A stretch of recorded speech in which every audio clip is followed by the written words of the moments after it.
कमरे में खेल रहे थे। पास में बैठी हुई नानी सिलाई कर रही थी। नानी ने रिया से मदद मांगी। रिया, इस सुई में धागा पिरो दो।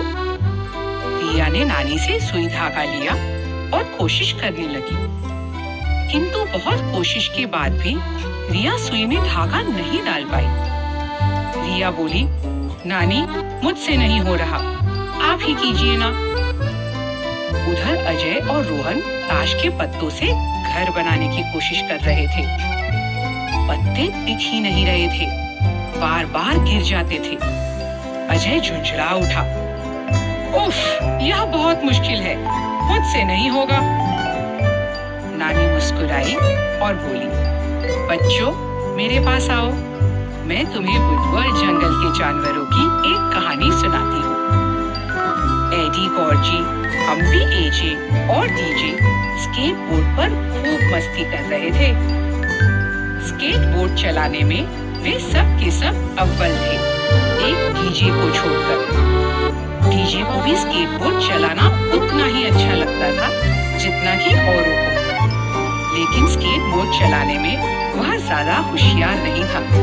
बार बार उसका संतुलन बिगड़ता जाता और वह गिर जाता। एक बार स्केटबोर्ड पर उछलते हुए वह धड़ाम से गिर पड़ा। एडी ने उसे सहारा देते हुए उठाया और कहा, कोई बात नहीं डीजे, चलो हम सब मिलकर तुम्हें स्केटबोर्ड चलाना सिखाते हैं। उन्होंने नए सिरे से डीजे को सिखाना शुरू किया।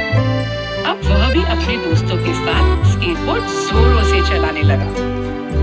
फिर क्या था, कभी वे टूटे हुए पेड़ों के तने पर स्केटबोर्ड चलाते और कभी चढ़ान पर तेजी से स्केटबोर्ड दौड़ाते। फिर उसी ढलान पर स्केटबोर्ड नीचे दौड़ाते। वे झूमते, वे घूमते, वे उछलते, वे कलाबाजी करते। एक पहाड़ी की तीखी चढ़ान पर वे अपने स्केटबोर्ड को ऊपर की ओर भगा कर ले गए। हवा में वे ऊपर और ऊपर की ओर जा रहे थे। एजे खुशी से चिल्ला रहा था, वाह, हम उड़ रहे हैं। डीजे भी खुश होकर बोला, हम आजाद पंछी की तरह है, हम आकाश में उड़ सकते हैं। ऐसा प्रतीत हो रहा था जैसे सच में वे आकाश में उड़ रहे थे। वे हवा को काटते हुए अपनी बाहें फैलाए खुले आकाश का आनंद ले रहे थे। इससे बड़ी खुशी और क्या हो सकती थी। अचानक वे नीचे गिरने लगे और गिरते गए, नीचे, नीचे और भी नीचे। धड़ाम से वे जमीन पर गिर पड़े। ओई, उफ, हाय, हाय। खुद के बदन को झाड़ते हुए सब खड़े हो गए। फिर इधर उधर देखने लगे। उन्हें समझ ही नहीं आ रहा था कि वे कहाँ पहुंच गए थे। अंधेरी सी जगह थी और हवा में नमी भी थी, लेकिन बहुत ऊपर से सूरज की रोशनी भी आ रही थी। उन सब ने ऊपर की ओर देखा।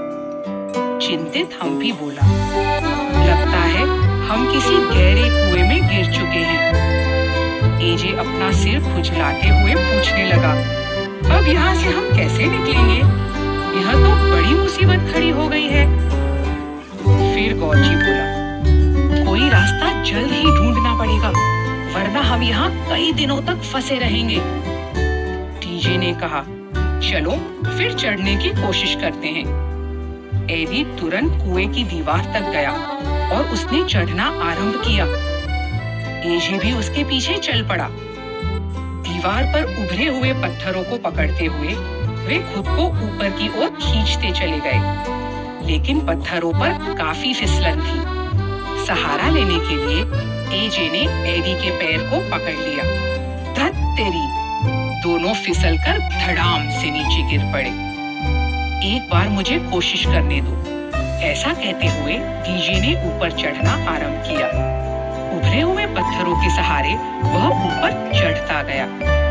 उसे ऐसा आभास हुआ जैसे कोई उसके आसपास है।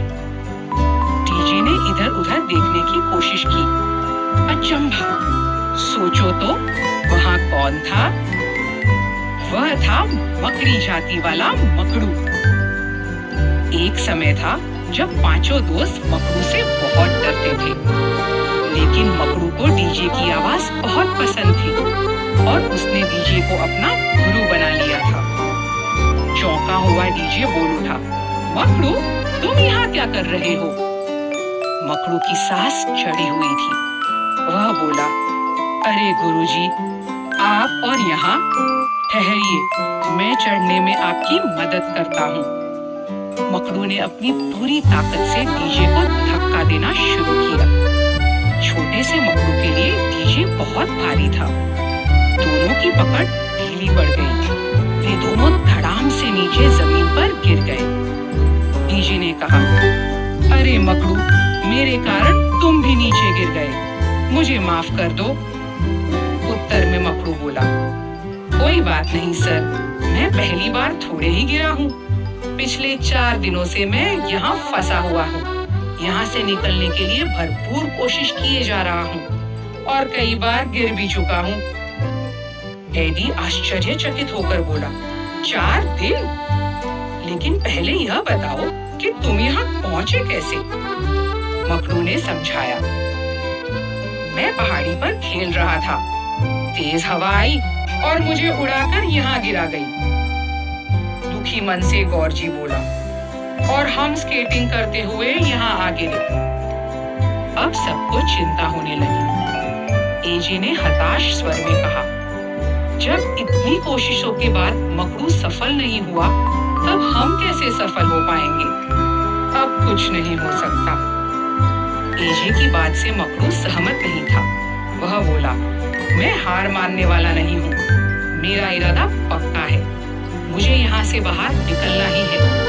मैं तब तक कोशिश करता रहूंगा जब तक मैं सफल नहीं हो जाऊं, फिर चाहे मुझे लाख बार कोशिश क्यों न करनी पड़े।